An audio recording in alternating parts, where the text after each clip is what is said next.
এবছর পূর্ব মেদিনীপুর জেলায় মাধ্যমিকে আবারও এগিয়ে। তবে মাধ্যমিকে এই জেলায় প্রথম থেকে দশম পর্যন্ত মোট 10 জন ছাত্রছাত্রী মেধা তালিকায় স্থান পেয়েছেন। তবে পূর্ব মেদিনীপুরের কনটাই মডেল স্কুলের সুপ্রতীক মান্না রাজ্যে চতুর্থ হয়েছেন। তার প্রাপ্ত নম্বর 692 পেয়েছেন, যা পূর্ব মেদিনীপুর জেলার সর্বোচ্চ নম্বর সুপ্রতীকেরই।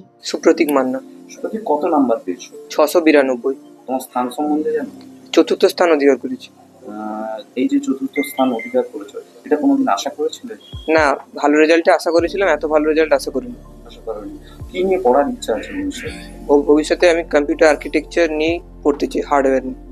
তোমার পড়াশুনো মূলত সেলফ স্টাডি করতাম নিজের ইচ্ছায়, আর যখন বোর লাগতো তখন computer architecture, CPU GPU architecture নিয়ে আর্টিকেলগুলো পড়তাম, তাতেই বোর্ডম কাটতো। আর মা ইংলিশের টিচার। মার কাছ থেকে কতটা হেল্প পেয়েছো? মার কাছ থেকে অনেকটাই হেল্প পেয়েছি, তবে মা যেহেতু ব্যস্ত থাকতেন তা সত্ত্বেও মা মোটামুটি অনেকটাই হেল্প করেছেন।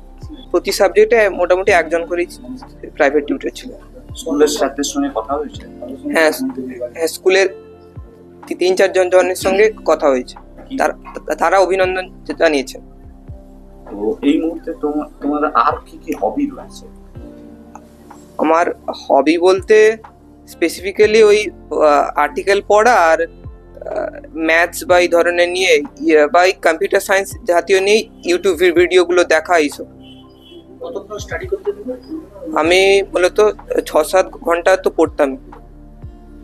পড়াশোনা ছাড়াই গল্পের